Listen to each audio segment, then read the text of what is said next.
as Joe starts barking. Trying to get out the front door, it's craziness. He's always barked in the car.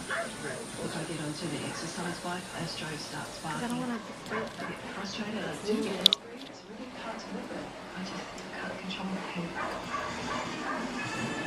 I didn't notice the policeman coming, so he drove then toward me to give me the letters, at which point Sydney grabbed onto his knee. Sydney felt he was protecting her, but it was a nasty bite. I'm afraid that my dog will harm another person and in the end have to be put down. When good dogs go bad, there's one man who's their best friend. Caesar Milan.